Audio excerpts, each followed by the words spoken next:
Bienvenue dans ce premier épisode de cette série intitulée Comment lancer son agence OFM rentable de 0 à 10K. Dans cette série de 4 épisodes, je vais vous expliquer comment vous devez structurer votre agence, comment trouver votre premier modèle, comment créer du trafic et évidemment comment le monétiser.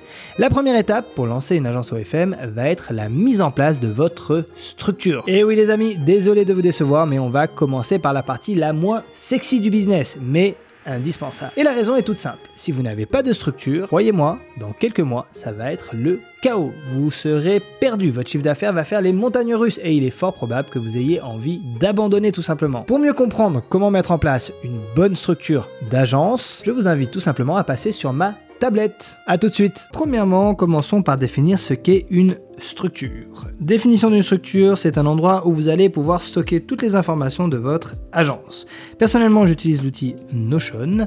C'est non seulement un outil 100% gratuit que vous pouvez télécharger sur notion.so, mais c'est un outil extrêmement efficace, simple d'utilisation, ludique, tout ce qu'il faut pour quand on démarre. D'ailleurs, je vous ai mis en description de la vidéo le lien de mon template Notion que j'utilise au quotidien. C'est vraiment celui que je m'en sers. Plus une petite formation 100% gratuite qui explique comment l'utiliser, donc aucune raison de ne pas télécharger ce doc. Revenons à notre structure. Il y a 3 parties dans votre agence qu'il faut absolument intégrer dans votre structure. La partie opérationnelle, la partie marketing et la partie analytique. Commençons avec la partie opérationnelle. C'est la partie gestion d'humain, donc le suivi avec les modèles, les assistants virtuels et les chatteurs. Évidemment, au démarrage de votre agence, vous n'aurez que la partie gestion du modèle à surveiller, car les deux derniers points, c'est vous qui allez les gérer.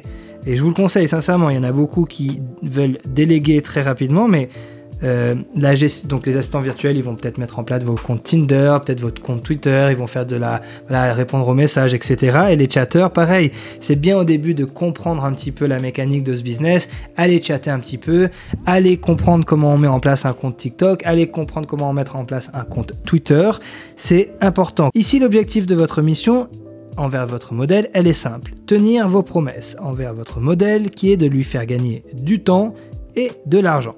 Donc pour lui faire gagner du temps, vous allez lui faire sa veille, lui trouver des idées de contenu, l'accompagner dans sa stratégie de production et l'aider dans sa gestion de réseau. Ces deux-là sont très similaires, donc en gros, vous, ce que vous allez faire, donc vous allez faire de la veille hebdomadaire. Donc admettons que votre modèle est dans la niche du fitness par exemple, donc vous allez faire de la veille sur ce business-là et vous allez lui trouver justement donc des idées de contenu pour l'aider dans sa production personnelle. Donc là le but c'est vraiment de la soulager, vous faites la veille pour elle, vous lui envoyez du contenu, vous lui donnez des idées pour qu'elle puisse faire ensuite par la suite des TikTok, des Reels, des photos, etc. Vous allez ensuite l'accompagner dans sa stratégie de production. Donc la production, c'est vraiment au début, peut-être que la personne n'est pas à l'aise. C'est pas la même chose de faire un TikTok entre copines que de faire un TikTok pour une agence. Voilà, il y a des demandes très spécifiques qu'on va faire à une modèle. Donc vous êtes là pour l'aider. Ça peut être un problème d'éclairage, un problème de comment elle se comporte face à la caméra, ça va être peut-être une manière, une gestuelle. Donc vous êtes là en tant que manager pour aussi l'aider à améliorer ses axes, à améliorer les axes, à amener des axes d'amélioration, à ces petits détails. Et ensuite l'aider dans sa gestion de réseau, parce que voilà, évidemment, il y a certains réseaux peut-être qu'elle ne connaît pas et vous êtes là pour l'aider, l'accompagner, que ce soit sur, je ne sais pas, Snapchat, peut-être qu'elle a même jamais fait de TikTok, peut-être qu'elle a peut-être pas tous les skills qu'il faut pour Instagram. Vous allez peut-être faire du Telegram, du Reddit, du dating apps. Alors il y a certaines évidemment plateformes comme les dating apps où on n'a absolument pas besoin de la modèle, mais voilà, encore une fois il y a des plateformes beaucoup plus grand public qui pourraient ne jamais avoir été utilisées par la modèle. Donc vous êtes là encore une fois pour l'aider dans sa gestion des réseaux. Vous êtes là aussi pour lui faire donc gagner plus d'argent et là vous allez faire 2 choses, optimiser sa stratégie marketing et gérer son chatting. Comme je l'ai dit auparavant, vous êtes là vraiment pour optimiser son funnel. On y viendra après, mais je veux dire, à un moment donné, peut-être qu'elle a peut-être que Instagram et son mime, mais vous allez rajouter un haut de funnel, vous allez mettre un Telegram, vous allez mettre un Reddit, vous allez backup avec des dating apps. Donc vous êtes vraiment là pour optimiser sa stratégie de marketing et pour gérer son chatting. Parce qu'il faut savoir que 50% je pense des modèles ne gagnent pas plus de 300 € et il y a une raison pour ça, c'est parce que soit elles n'ont pas encore compris qu'il fallait pas parler pendant 2 heures avant de vendre un PPV, ou tout simplement elles n'arrivent pas à vendre un PPV, ou tout simplement elles ne savent pas comment vendre un PPV. Donc vous allez prendre ce chatting en main, et vous allez vendre pour elle. Tout ça est corrélé. Si vous faites une bonne optimisation de sa stratégie marketing, donc son funnel du haut vers le milieu vers le bas ramène assez de monde, ça va ramener donc du lead, comme on appelle ça, des clients. Les clients dépensent, vous les convertissez dans le chatting, vous lui ramenez donc plus d'argent. Une des choses les plus importantes quand vous lancez une agence, c'est de documenter vos procédures. Les amis, ça c'est vraiment quelque chose qu'il ne faut pas mettre de côté. Je sais que c'est certainement peut-être, et même j'en suis certain, une des parties les plus chiantes de ce business, mais dès que vous mettez en place quelque chose, documentez ce process. Si vous êtes en train de, je sais pas, trouver un nouveau framework pour du chatting, documentez-le. Quand vous avez trouvé une nouvelle manière de fonctionner sur Twitter, documentez-le. Tout cela, quand vous documentez, ça s'appelle un SOP. Donc, qu'est-ce que c'est un SOP? C'est l'acronyme pour Standard Operating Procedure. C'est un document sous forme de vidéo ou de PDF, ou même les deux des fois, qui explique étape par étape la procédure à appliquer. Donc, pour mieux comprendre, admettons que vous voulez déléguer la stratégie de veille de TikTok à un assistant virtuel, d'accord? Vous êtes débordé, vous en avez marre de faire de la veille pour TikTok, il faut passer à autre chose, il faut le passer à un assistant virtuel. Un SOP, il va tout simplement expliquer exactement comment il doit mettre en place la stratégie de veille pour que la veille soit correctement faite, qu'elle soit compréhensible par la modèle, qu'elle soit dans la bonne niche, etc., etc.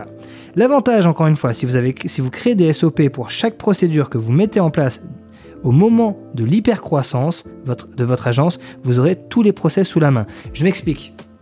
En fait, il faut bien comprendre une chose, c'est que si vous ne le faites pas maintenant, ça sera impossible de le faire quand ça sera la guerre internationale dans votre agence. Parce qu'à un moment donné, documenter une procédure, ça prend du temps. Souvent, on ne se rappelle même plus de comment on fait. Donc si vous le faites maintenant, l'avantage c'est que c'est déjà fait. Et le jour où vous allez devoir chercher un assistant virtuel, un chatter, vous avez juste à lui donner ça. Et lui, il va le lire, il va l'appliquer et il aura fait déjà le plus gros du travail. Vous allez juste à passer derrière et voir s'il a bien compris la théorie et qu'il l'a bien mise en pratique. La deuxième partie qu'il faut analyser, ça va être la partie marketing. Quand vous lancez votre premier modèle, vous allez devoir mettre en place des tunnels d'acquisition. Donc pour ceux qui ne sont pas familiers, ça c'est un tunnel, d'accord? Donc un tunnel c'est tofu, mofu, bofu. Tofu pour top of the funnel, mofu pour middle of the funnel, bofu pour bottom of the funnel. Donc pour ceux qui ne sont pas à l'aise avec l'anglais, donc ça c'est haut du funnel, milieu du funnel et bas du funnel. Donc l'idée avec un funnel, c'est toujours la même chose. C'est d'essayer d'attirer l'attention de personnes en haut, donc de manière organique, de les faire descendre dans une autre partie du funnel, où là ça va être un petit peu plus précis. Donc là par exemple, on va dire que c'est TikTok, on va pas parler de OnlyFans, rien du tout. On va les faire descendre ici, là c'est Instagram, ou peut-être, ouais c'est Instagram, admettons.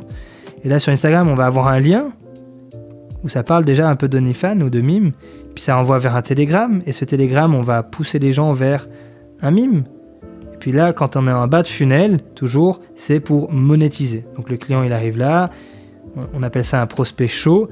Puis là, normalement, il est quand même assez conscient qu'il faut sortir l'argent, la carte bleue, quoi.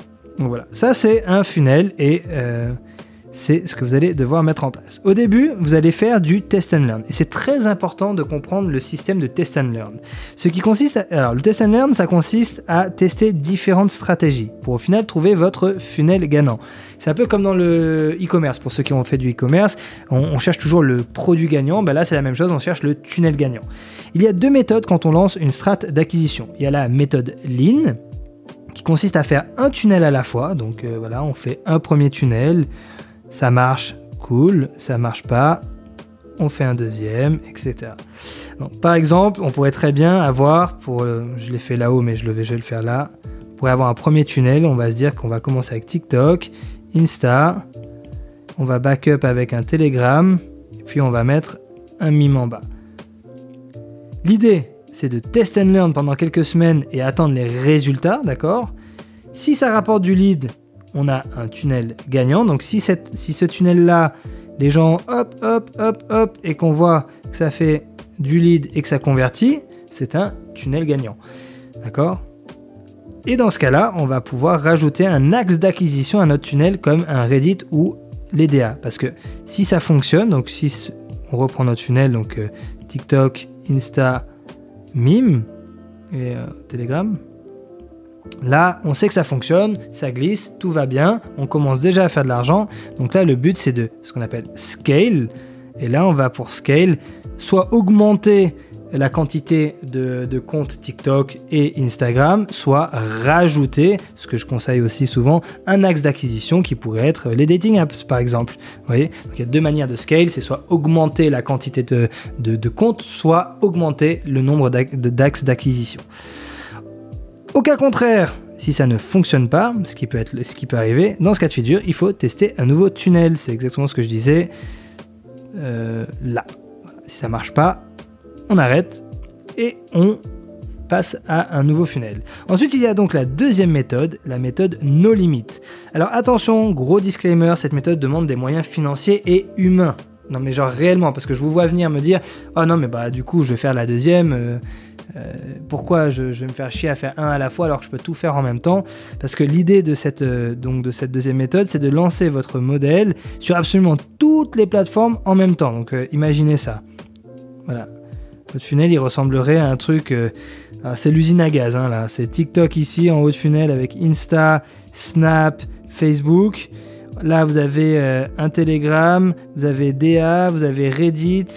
Puis là, vous avez un compte Mime, un compte OF gratuit, un compte OF payant. Voilà. Mais le problème avec ça... Et ça, c'est ce que je dis ici, c'est que si vous prenez cette méthode-là, vous soyez bien sûr de garantir qu'il y ait assez de chatters pour un flux massif de leads. Parce que si vous êtes bon et que ça fonctionne et que vous avez les moyens, encore une fois, et que vous avez les moyens humains et financiers, bah là, ça va faire beaucoup de leads. C'est-à-dire qu'il va y avoir une arrivée massive dans le chatting. Il y a beaucoup de gens qui vont poser des questions, donc il faut être sûr que vous arrivez à assumer ça. Encore une fois, je précise, cette méthode ne fonctionne que seulement si vous mettez en place les bonnes stratégies sur les différentes plateformes avec le bon tunnel, sinon ça ne marche pas.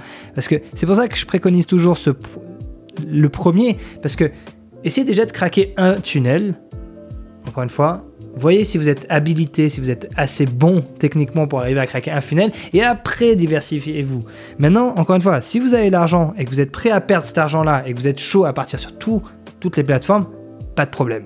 Ça demande de l'organisation humaine, ça demande aussi beaucoup d'argent parce qu'il va falloir dépenser de l'argent dans des assistants virtuels, dans des chatters, dans des plateformes. Donc vous avez compris, je vais pas... voilà. Nous arrivons à la dernière partie de cet épisode qui est la partie analytique, mais avant ça, je me permets de vous inviter à rejoindre ma newsletter, le coffre-fort de Vadim. On est de plus en plus nombreux dessus, on est quelques centaines maintenant, on arrive à bientôt aux milliers, donc n'hésitez pas, toutes les semaines j'envoie 1, 2, 3 mails des fois où je donne full valeur pour que vous puissiez justement faire exploser le chiffre d'affaires de votre agence OFM, donc ce serait bête de ne pas en profiter, c'est gratuit, voilà. Au pire vous ouvrez pas les mails, hein. Non, faites pas ça parce que c'est pas bon pour mon taux d'ouverture, mais si vous voulez de l'info un peu plus technique, un peu plus avancée, franchement c'est une super newsletter, je pense que les gens sont très contents des emails qu'ils reçoivent. Revenons donc à notre dernière partie de cet épisode, nous allons donc discuter analytique. Il faut vraiment comprendre cette partie-là, c'est très important parce que c'est une erreur que je vois chez tellement d'agences. Une agence doit prendre des décisions avec des data, les amis, et non avec leurs émotions. Vous pouvez pas vous dire « Ah, je pense que si je fais comme ça, ça va marcher. » Non, t'en sais rien. C'est des data qui vont te donner les réponses. Si tu penses que ton feeling ou qu'au doigt mouillé, tu vas arriver à avoir une chance sur 2 que ça marche, et ça c'est très dur, c'est très dangereux de jouer de prendre des décisions avec des probabilités aussi incertaines. Il faut être à 100% sûr, d'accord ? Donc une grande partie de l'analyse se focus sur 2 métriques. Donc les résultats de vos stratégies marketing, d'accord ? Donc ce qu'on a vu auparavant, donc quand vous mettez un funnel, qu'est-ce qui fonctionne dans ce funnel ? Est-ce que c'est un funnel gagnant ou pas ? Donc ça c'est la première métrique. Et ensuite c'est le chiffre d'affaires que vous allez réaliser en chatting. Donc en règle générale, les deux sont corrélés et c'est les deux choses qu'il faut absolument surveiller, et que chaque décision que vous allez prendre dans ces 2 métriques doivent être prises avec des data, d'accord ? On y vient. Le seul et unique objectif d'analyser vos data est de garantir de garantir une meilleure prise de décision. Le but, c'est vraiment, encore une fois, c'est de juste se dire, ok, moi j'ai une agence, je prends des décisions parce que j'ai des datas, ces datas me permettent de prendre des décisions de qualité pour pouvoir avoir un écosystème qui est périn. Je fais pas un jour je fais ça parce que je pense que c'est bon, aujourd'hui je suis de mauvaise humeur et je prends une mauvaise décision, très mauvais. Avant de lancer votre stratégie, vous devez toujours connaître quelles métriques vous allez essayer de travailler. Donc pour ceux qui ne savent pas ce qu'est une métrique, cela pourrait être le nombre de vues d'une vidéo par exemple, le nombre de likes sur un post, le nombre de partages que permet d'avoir une vidéo, un post ou un commentaire, le nombre de commentaires, le watch time, l'heure de publication, d'accord ? Donc pour mieux comprendre, je pense que ce qui est bien, c'est de prendre un exemple concret. Admettons qu'on lance une stratégie de publication sur X, Twitter, si jamais. Voici la strat qu'on a mis en place. Donc ça, c'est une stratégie qu'on a réfléchi en amont, donc c'est ce qu'on appelle une stratégie de publication. 3 posts par jour et 10 commentaires sous post par jour, d'accord ? Donc, voici les types de posts que l'on aimerait proposer. Un post type photo, un post type vidéo et un post repost avec légende. Donc notre objectif qu'on a mis en place la première semaine est de connaître quel type de contenu fonctionne le mieux et quelle est notre time zone de post. Pour nous, c'est ce qu'il y a de plus important dans cette stratégie. On veut savoir lequel des 3 là ici va le mieux fonctionner et à quelle heure. À quelle heure il faut qu'on poste pour qu'on ait vraiment du reach. Pour avoir la réponse, il suffit de correctement reporter vos datas dans votre Notion. Comme on a vu au début, Notion, ça vous permet de faire ça. Vous allez avoir un petit onglet, si vous téléchargez le template que je vous ai donné, vous allez pouvoir, donc en chaque fin de semaine, vous aurez de la data que vous allez pouvoir reporter dedans pour justement prendre des décisions pour la semaine prochaine. Donc en règle générale, si on reprend notre exemple, on va faire 21 posts Twitter. Ça va nous faire 7 photos, 7 vidéos, 7 reposts avec des heures différentes que vous allez pouvoir analyser. Vous allez donc regarder ce qui a fonctionné le mieux, à quelle heure et servez-vous de ces métriques pour capitaliser dessus la semaine d'après, d'accord ? Donc là, c'est super simple. Vous prenez les datas, vous regardez ce qui marche le mieux, d'accord ? Vous allez ensuite dire, ok, les photos, ça n'a pas trop bien marché. Les vidéos, par contre, ça a cartonné. La semaine d'après, on double le nombre de contenus sur les vidéos, on diminue un petit peu le contenu sur les photos et on retente des nouvelles itérations sur les posts-reposts avec les gens, par exemple. Vous voyez ? Donc l'idée, c'est juste ça. C'est de se dire, ok, les vidéos, ça a bien marché, on double dessus. Pourquoi on ne va pas le faire si on sait que ça a bien marché ? C'est ça le plus important. Et avec l'heure, pareil, on a vu qu'à midi, c'était pas terrible, qu'à 19h, c'était vraiment cool et qu'à 21h, c'était exceptionnel. On optimise l'horaire de 21h. On teste la deuxième semaine, beaucoup de vidéos à 21h. Et c'est comme ça qu'on fait du score. D'accord ? Ça peut aussi, vous pouvez exactement faire la même chose avec le chatting, d'accord ? Donc le chatting, tout simplement, l'idée, ça va être de regarder ce qui fonctionne. Donc admettons que vous désirez tester votre stratégie de filtrage sur les leads qui viennent de Twitter. Donc une stratégie de filtrage, c'est d'essayer de comprendre quel est le type de leads, de clients qui arrivent sur votre Mime ou OnlyFans. L'objectif ici est de tester 2 approches différentes sur la première séance de sexting. Donc on va imaginer que la personne, c'est un nouvel abonné, elle va lancer une discussion avec vous, ou vous allez lancer une discussion avec lui. Et là, vous allez mettre ce qu'on appelle, vous allez faire un A/B testing avec 2 méthodes. La première approche pourrait être de ne pas vendre de PPV pour récolter de l'info pour ensuite mieux vendre derrière. Pour ceux qui me suivent un peu, c'est Know Your Customer.